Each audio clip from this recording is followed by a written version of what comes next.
Page number 43 continued. Number 3. William Dunbar, 1465 to 1530. He is more arresting figure than even Henryson. He is sometimes called the Chaucer of Scotland, and not unjustly so. He is the greatest British poet between Chaucer and Spenser.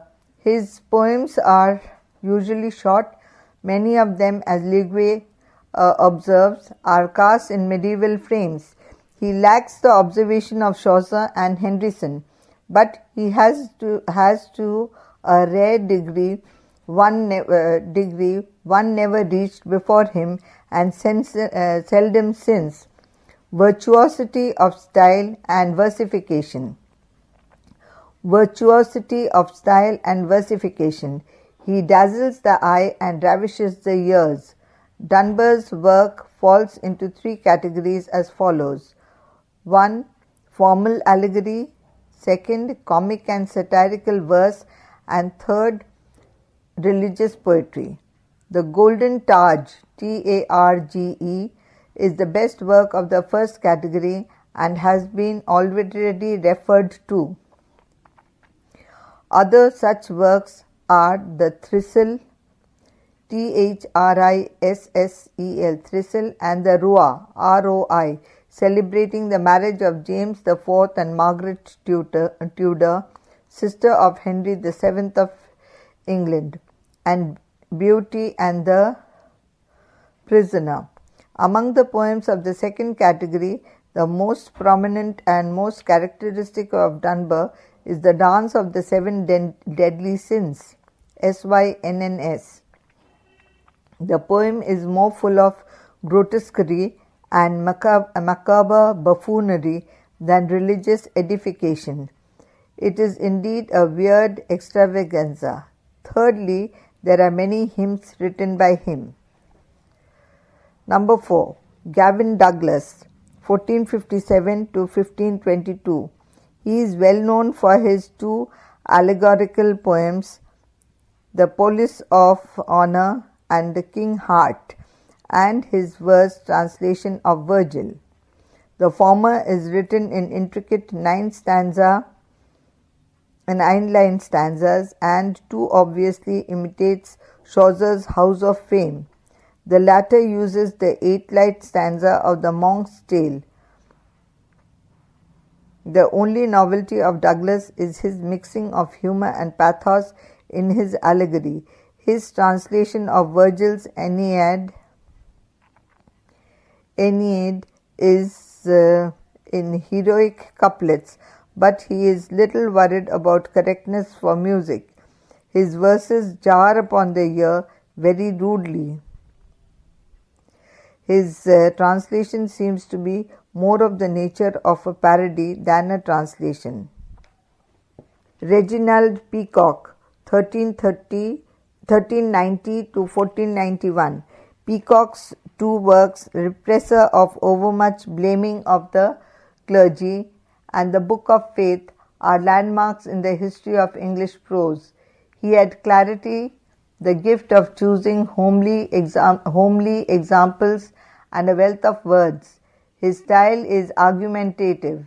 His prose is often rugged and obscure. He prefers English words to those of Latin origin. As a writer of controversial prose, he is a pioneer. Sir John Fortescue, Fortescue, Fortescue, 1394 to 1476.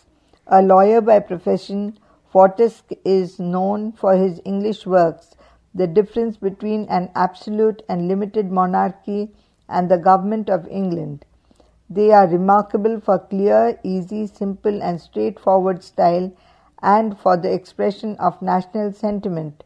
His works are the earliest examples of writing political prose. The Paston Letters. This is the correspondence of the Paston family from 1422 to 1509, written in simple, clear and straightforward English. These letters present a realistic picture of English life and hence are of great literary interest to the students of literature. These letters are an example of writing epistolary prose.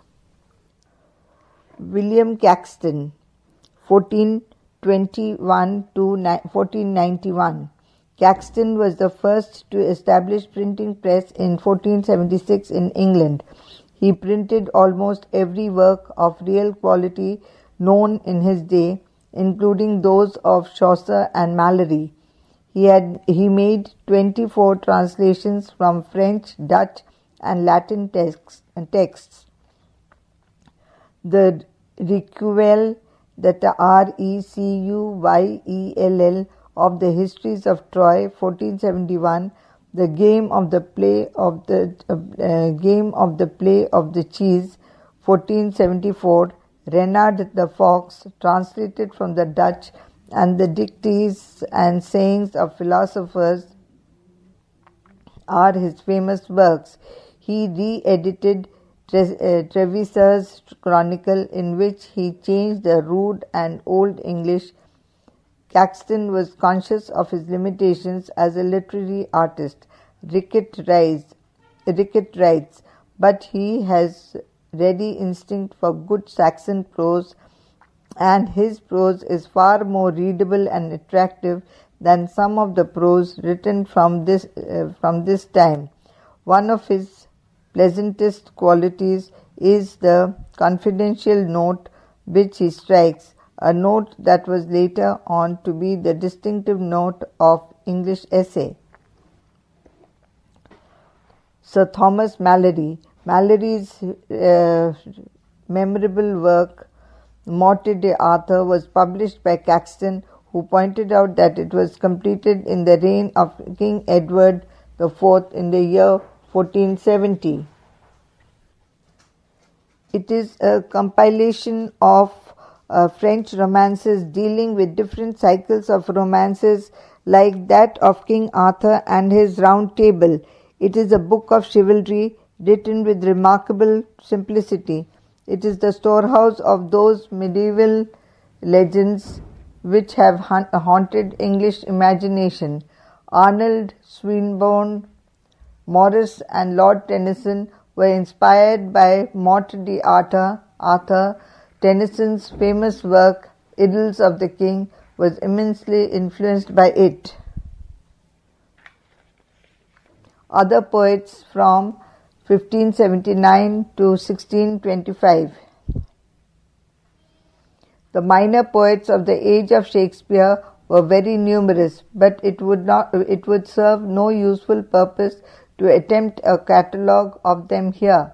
It is, however, necessary that we should learn something about the different kinds of poetry which were then written, and about a few of the men who helped to swell the chorus of Elizabethan song. Following in the wake of Totel's Miscellany came many collections of a similar character under curiously fanciful titles such as Paradise of Dainty Devices, 1576, A Handful of Pleasant Delights, 1584, and Arbour of Amorous Devices, 1597, and the most famous of all of them, England's Helicon, 1600. These, like the regular song books, which were also popular, have preserved for us many graceful pieces of verse by authors whose very names would otherwise have been forgotten. A special type of lyric which enjoyed great vogue was the sonnet, which on its introduction from Italy by Wyatt and Surrey at once established itself among the recognized forms of English poetry. The Italian plan of writing sonnets in sequences was, as we have seen, also adapted by many poets. One such sequence, the Amoretti of Spenser, has already been mentioned, and to this we may now add, by way of these, like the regular song books which were also popular, have preserved for us many graceful pieces of verse by authors whose very names would otherwise have been forgotten. A special type of lyric which enjoyed great vogue was the sonnet, which on its introduction from Italy by White and Surrey, Wyatt, Wyatt and Surrey, Surrey, at once established itself among the recognized forms of English poetry. The Italian plan of writing sonnets in sequences was, as we have seen, also adopted by many poets. One such sequence, the Amoretti of Spenser, has already been mentioned, and to this we may now add, by way of further illustration, Sidney's Astrophel and Stella Daniels' Dahlia, Drayton's Idea, and the sonnets of Shakespeare. All these are love poems, which, in the Italian manner, trace the movements and fluctuations of passion, but while in some cases the experiences and sentiments are real, in others they are merely feigned. Feigned, feigned. Another class of poetry which historically is very significant because it expresses the powerful patriotic feeling of the time is that inspired by national themes. William Warner's Albion's England, 1586 to 1606, a poem of about 1,000 lines, set forth the history of England from Noah's days to those of Elizabeth. Samuel Daniel produced a versified chronicle in 8 books on the civil wars between the two houses of Lancaster and York, 1595 and 1609.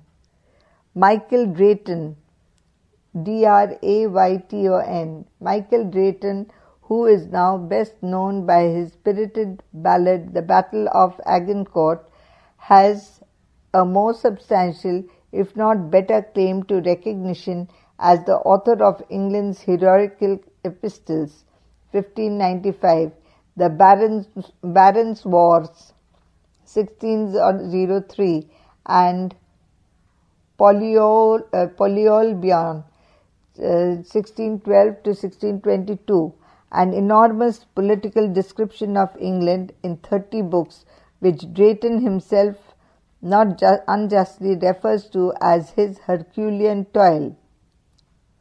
We must remember that such poems were the product of the same keen interest in and love for England which led scholars like Stowe, Harrison and Holinshed into laborious historical researches and found dramatic expression in the chronicle plays of Shakespeare.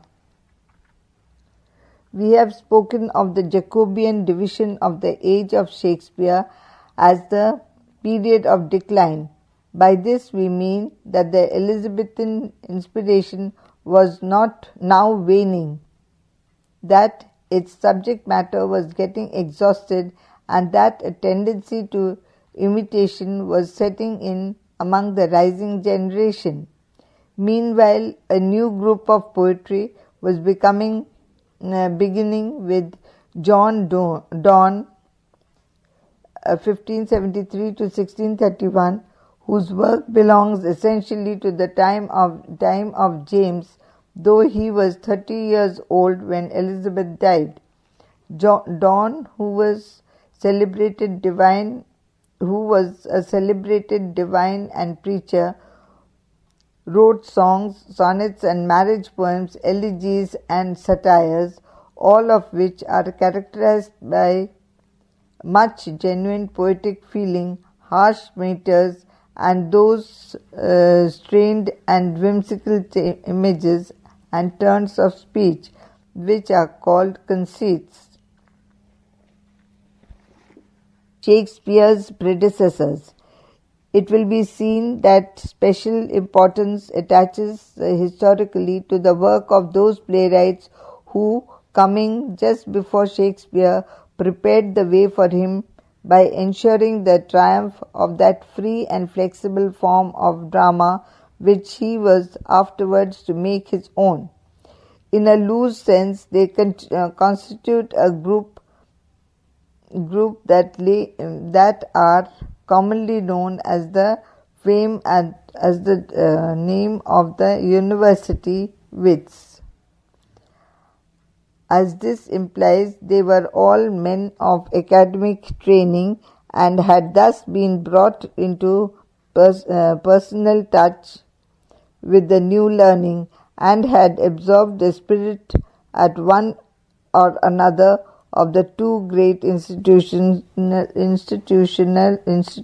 of scholarship.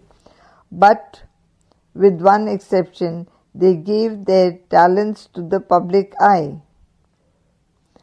And it is certain that the strongly pronounced taste of their audience had a good deal to do with the class of drama which they produced. Arranged roughly in order of the time, they are John Lilly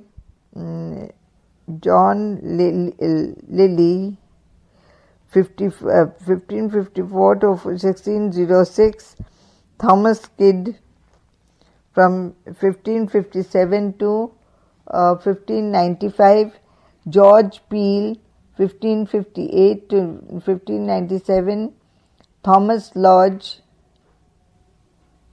1558 to 1625, Robert Greene 1560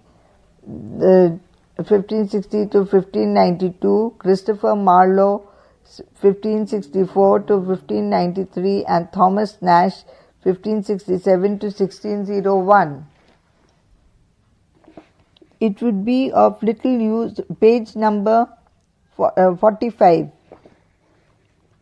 It would be of little use to give a mere catalogue of the dramatic works of these men, and a more detailed examination of their writings would be out of keeping with the design of this short sketch.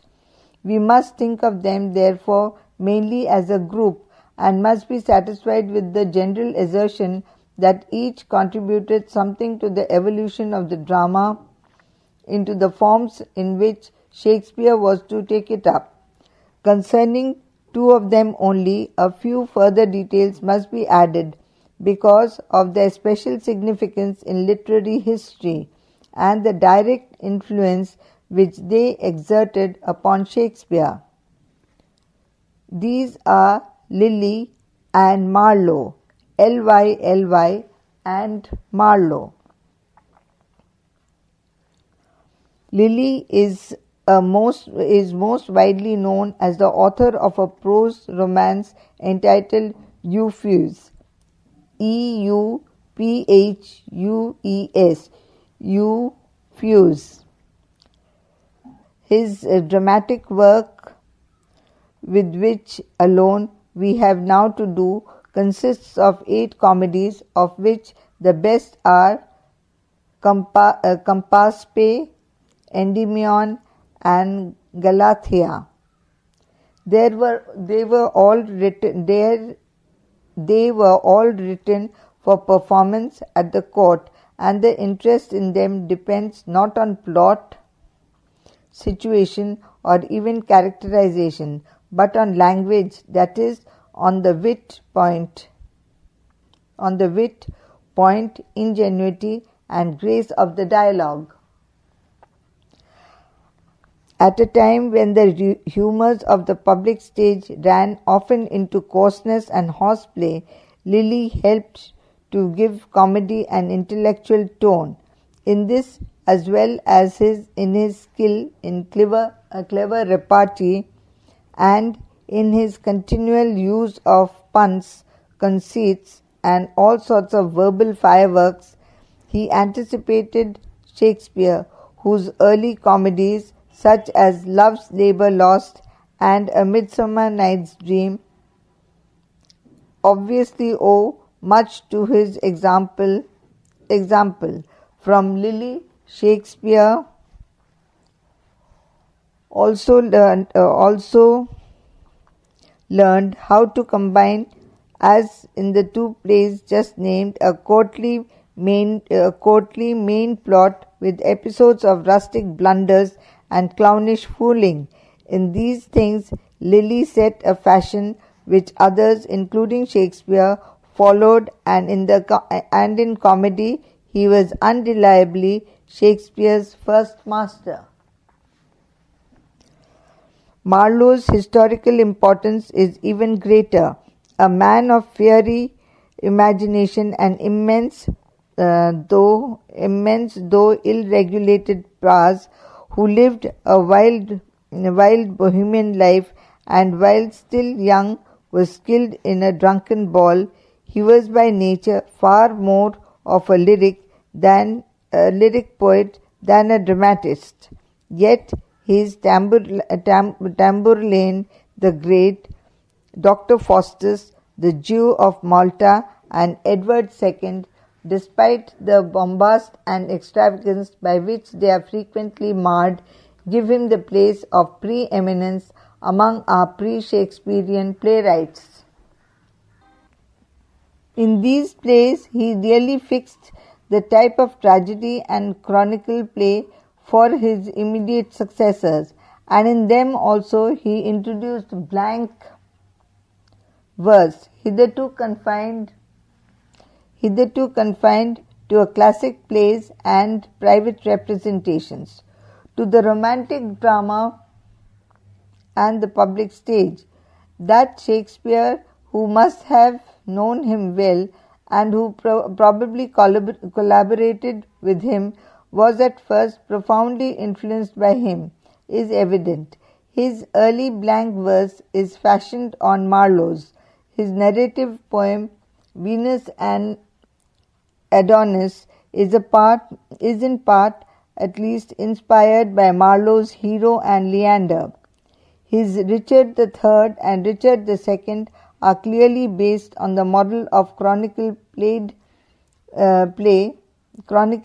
provided in Edward II. Even in The Merchant of Venice, there are many details to show that Shakespeare wrote with the Jew of Malta in mind. The Age of Shakespeare, 1516 to 1600. The historical background. The literary decline that followed Chaucer's death was due in considerable measure to political causes. After the War of the Roses, which dissipated the energy and resources of the country and destroyed the whole noble families on whose patronage art and literature depended, Henry VII acceded to the throne of England in 1485. It was a period of quiet and recovery. He was an able king who established a strong monarchy, restored social and political order, curtailed the powers and privileges of barons, and patronized the new rich class. King Henry VIII, who acceded to the throne of England in 1509, ushered England into an era of modernity. During his reign, England contributed her part to the spread of the new civilization and new learning. Sir Thomas More, M.O.R.E., 1478 to 1535, was the most attractive figure in his court. He was one of the earliest harbingers of Renaissance in England. During the reign of Henry VIII, 1509 to 1547, the court emerged as a great patron of learning, art and literature. The atmosphere of peace and calm which began to prevail after long turmoil and chaos paved the way for extraordinary development of the literary activity. Commenting on his reign, W.J. Long writes, "His age is remarkable by a steady increase in the national power at home and abroad, by the entrance of Reformation by a side door, and a final separation of England from all temporal bondage in Parliament's famous Act of Supremacy." End of page 45. Now page 46. Now page number 46. In previous reigns, chivalry and feudal system had practically been banished. Now monasticism received its death blow in the wholesale suppression of monasteries and the removal of abbots from the House of Lords. Edward VI ruled from 1547 to 1553. The reign of Queen Mary from 1553 to 1558 was marred by religious conflicts. She restored Roman Catholicism in England. Creative activity was arrested in her time, but it was replenished with much greater vigor in the reign of Queen Elizabeth 1558 to 1603. The reign of Elizabeth was an era of both contemplation and action, an era which was illustrious for the unprecedented development of all branches of literature, an era of inquisitiveness, of new inventions and discoveries, of the acquisition and enlargement of knowledge. During this period, England emerged, on the words of Milton, as a noble and puissant nation, Puissant, puissant nation, rousing herself like a strong man after sleep and shaking her invincible locks. Queen Elizabeth loved England ardently, and her court was one of the most brilliant courts in Europe. Her moderate policies did much to increase her popularity and prestige. Pinto remarks that people rightly saw in her the incarnate spirit of the nation and the age. Even the foreigners saw in her a keen, calculating intellect that baffled the ablest man in Europe. She inspired all her people with the unbounded patriotism which exults in Shakespeare's plays, and with the personal devotion which finds a voice of Fairy Queen. Hers was an age in which men lived intensely, thought intensely, and wrote intensely. The influence of Renaissance on literature. What is Renaissance? Literally, the term Renaissance means rebirth. It refers to the rebirth of or revival of classical learning, especially Greek, after centuries of comparative neglect. Moody and Lovett remarked that it was an intellectual rebirth which showed itself in the effort of the individual to free himself from the rigid institution of the Middle Ages, feudalism, and the Church, and to assert his right to live, to think, and express himself in accordance with a more secular code. Thus, Renaissance denotes the whole transition from the Middle Ages to the modern world. Michelet calls it discovery by mankind of himself and the world. Schischel remarks, it was a movement, a revival of man's power, a reawakening of consciousness and of the universe. In the words of Tilliard, Renaissance was the manifestation of new life, an outburst of virtuous floridity after the cramping restraints and withering asceticism of the Middle Ages.